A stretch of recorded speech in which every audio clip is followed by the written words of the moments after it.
Hey guys, welcome back to my channel. In today's video, we're going to be covering the second episode of Tana Mongeau's podcast, Cancelled, featuring the one and only cancelled queen, Trisha Paytas. Also, I'm thinking this might be the new frenemies, so...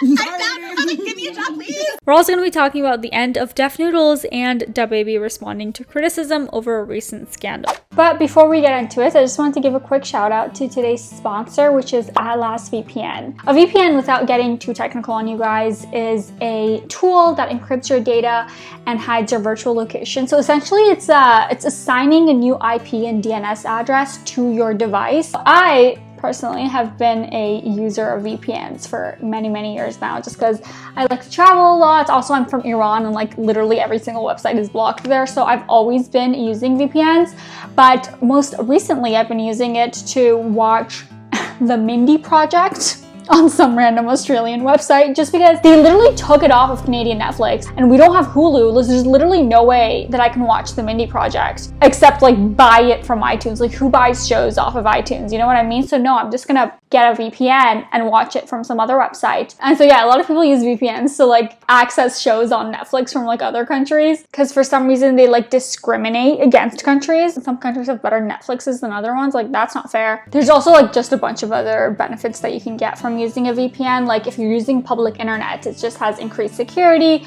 or you can find like better flight deals, which I love. Whenever I want to like log into my bank using public internet, I always make sure I'm using a VPN. And guys, for a very limited time only, Atlas VPN has a 3-year deal for only $1.39 a month, which is like crazy, because I've been through my fair share of VPNs. I'm a little VPN hoe, and I've never come across such a good price for a VPN. So make sure you're getting that. Thank you again so much to Atlas VPN for sponsoring this video. I'm gonna go watch the Mindy Project, and you guys can watch the rest of this video.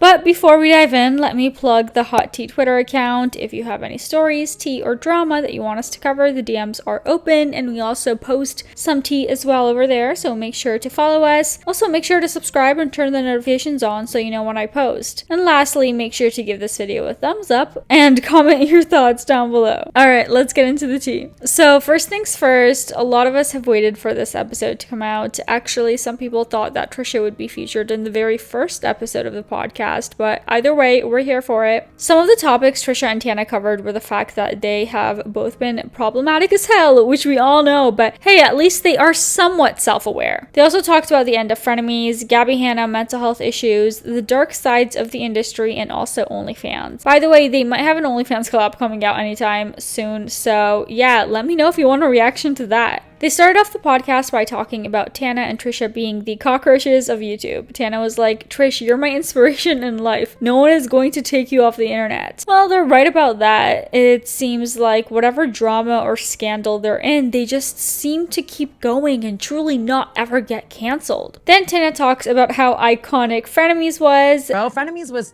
so iconic. Like, you know what I mean? Like, it was an iconic period of time. Yeah. And like, I fucking love you, and I think you were the most polarizing, iconic, inspirational figure. Then Trisha started complimenting and hyping up Tana. She mentioned that Tana went from David Dobrik to Bryce Hall in one night, that she can adapt from YouTube to TikTok, and so on. And then Tana talks about how old Tana would totally sleep through and skip the podcast, but right now Tana was so stoked to have Trisha as her first guest on there. Trisha was like, "Oh, I so need this. You're the one popping," implying that she needs the clout and relevancy. You guys know, after Frenemies, Trisha has gone to a few podcasts, and the hot topic at the time was the end of Frenemies and how Trisha doesn't have the huge platform anymore. So I guess that's a smart move from Trisha, milking the drama all the way. We know she's the perfect salesperson. Like, this girl promotes the shit out of herself all the time. Back on Trisha and Tana, they explained that people always thought they didn't like each other, but the few times that they actually hung out, they bonded over everything and had just a great time. It was at an award show, I remember, and I saw you in the bathroom,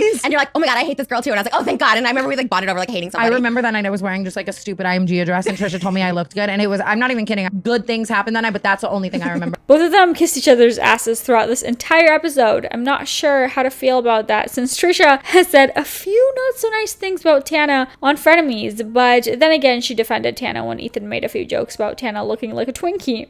Yeah, she's not the brightest bulb. I saw she did something people were calling out for photoshopping over the weekend. As much as I was like against her video, I mean, she really does overdo it because I did see the side-by-side from this weekend. Moving on, Trisha went straight into the tea, mentioning Tana's old manager, Jordan Verona. Well, not by name, and she said that we shared the same manager for a bit. And as we know, Jordan has been a big part of Tana's online blowing up. He was even a part of a bunch of her videos, her MTV show, even TanaCon. That one was a mess. And a lot of us were in shock when Tana switched management, which obviously happens with influencers. But the fact that at some point Jordan was like a babysitter for Tana and then nothing was said when Tana signed with a new manager, like, yikes. Tana mentioned how much her work ethic has changed and that she's in a better state mentally than before. We had the same manager for like a minute, for a month. I love it. She's going right into the goddamn tea. I've said very PR nice things, you know, like I love David. He's the best manager in the world. Yeah. He found me at my absolute darkest place, like brink of suicide, just like terrible. And he's changed my life inside and out. But for a long time, you and I were managed by the same person. I'm scared to say anyone's name. We're going to get Yeah, we don't have to say it, but it is very crazy though to know like how much you've changed mentally towards your work, towards everything when you switch management. She also said that she's tried to keep it professional when it comes to switching managements. Towards the end of the podcast, Trisha brought up Jordan again and was like, so what's the tea with him? And Tana then asked Trisha if they are both owed money by him. And Trisha was like, no comment on that. So maybe that's what happened between Tana and her ex-manager. We don't know. a question. Why'd you get rid of Jordan? I We mean, shared him as a manager for like a month. Why don't we just ask? I'll ask you a question that I think we both have the same answer to, and then I'll have a few fun questions for you.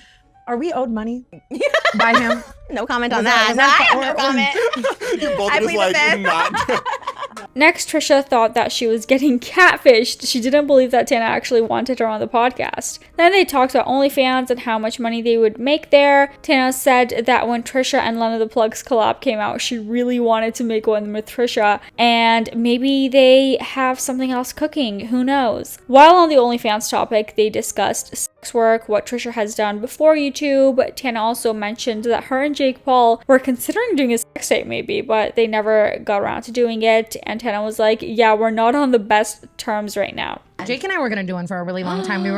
We like attempted to kind of like get around filming it, and then we were gonna put it the way that both of us and I didn't. We didn't trust each other enough that we were gonna put it into escrow and then like sign off onto it together and do it. Smart. And then we did. I kind of regret not doing it. I think it would have been iconic. Also, they went on to say how much money they make on there. Trisha has shared multiple times that she makes 6 figures a month, but Tana mentioned in some of her best months that she's made like $1 million.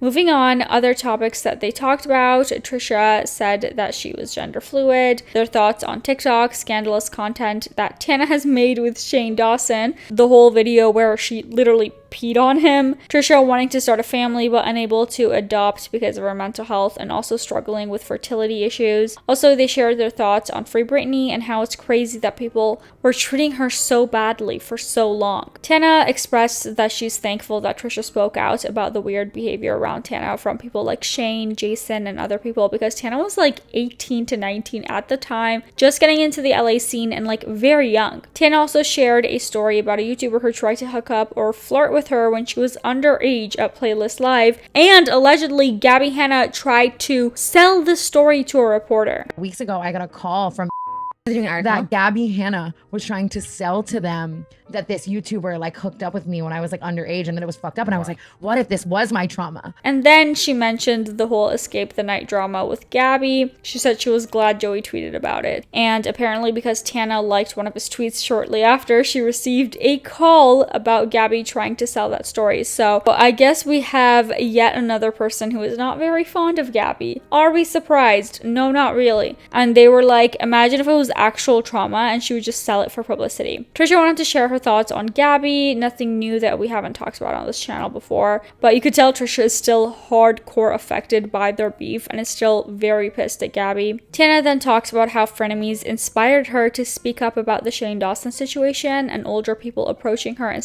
ways when she was still very young. She said she was afraid to speak her truth and thought that no one would take her words seriously. After that, they talked about trauma and how it affects mental health issues. They made a little snarky comment about Gabby and her blaming everything on ADHD. Tana said that she also has ADHD, but doesn't think that the stupid stuff that she's made or done are to blame on her ADHD. Yeah. Oh, you have ADHD? Crippling. And then Gabby over here being like, I have ADHD. That's why I was such an asshole. I was like, really? Because Tina's always been so freaking nice. I didn't know you had ADHD, but You know, I mean, I've been an asshole in the sense of my ADHD making me like late and terrible and not motivated. that's different though. You're not like a vicious person. You're not like vile, like trying to ruin like someone's life. You. It's my ADHD. No. Yeah. You're not like exploiting people's like traumas and all that stuff like that. And lastly, Trisha and Tana mentioned photoshopping pictures, specifically Ethan calling out Tana for facetuning the shit out of her pictures. Tana was like, I am happy that you called me out. Then Trisha was like, no, I didn't, although she sort of totally did. Roll the clip again. Tana then said that she's glad Trisha called her out when she was partying a lot and going constantly to Saddle Ranch with all these TikTokers.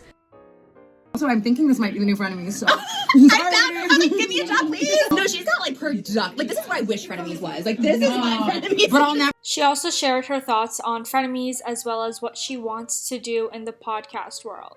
As guesting and just kind of seeing like, not even like joining a podcast, but just seeing like where I fit in the podcast world. Is it storytelling? Is it drama? Is it like co-host? Is it interviewing? Like I want to figure it out because now I've done 2 podcasts, Dish with Trish, which was wildly unsuccessful, but I loved it because I got to interview people. And then Frenemies, which was wildly successful, but I didn't love it because I didn't feel like I was being my creative self, like getting to have the input I wanted on a show that I felt I was a partner in. And moving on, let's talk about Def Noodles quitting. As you guys know, Def Noodles has been one of the most active tea/drama channels in the last year or so. He's supposed to be a cat that lives in a Minecraft house, and he's posted almost every single day throughout the pandemic. There have been a lot of opinions on whether or not his channel is doing good, since this whole thing is supposed to be satire or kind of like a satirical take on toxic tea channels, and the comments he makes are not to be really taken seriously. But then he's covered some pretty serious topics, including James Charles talking to underage boys, the whole David Dobrik situation, a couple others, and then he just released a video in which he stated that he's quitting being Def Noodles. While I love Minecraft Cat, you just had to go, folks. Basically, Dennis said that he's aware of what the audience thinks. He's also been creatively restricted and feels like it's time to end the Def Noodles era. There are many reasons, but the biggest one is that he was restricting me creatively to a point where I just felt like I couldn't introduce new ideas into the channel. Dennis also mentioned the talking like the character has been straining his voice. He said that there will still be tea and drama commentary on popular topics, but just in another format or in a different way. And I just had to, break away from that. That being said, also my voice couldn't take it anymore. Doing that voice, it was seriously hurting my voice, and I felt like I was probably developing nodules. It was, it's not good.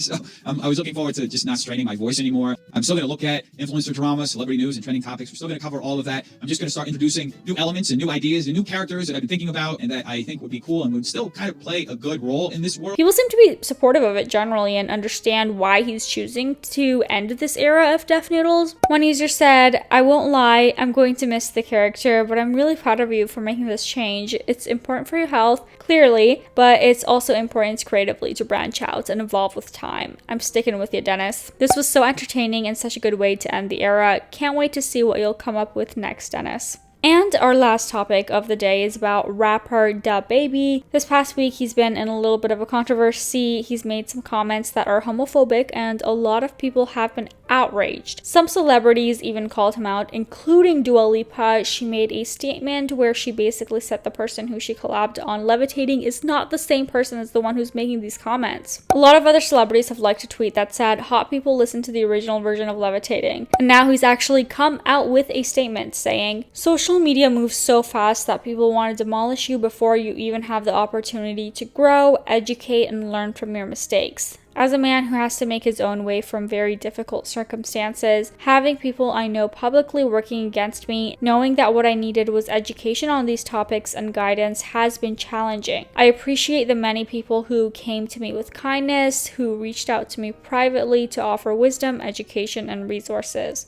That's what I needed, and it was received. I want to apologize to the LGBTQ+ community for the hurtful and triggering comments I made. Again, I apologize for my misinformed comments about HIV and AIDS, and I know education on this is important. Love to all, God bless. And here is some eye bleach for you guys to end the video.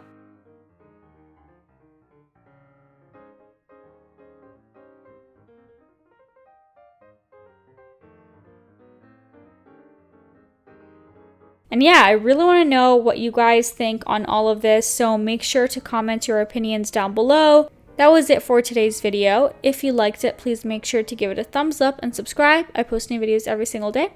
All right, bye.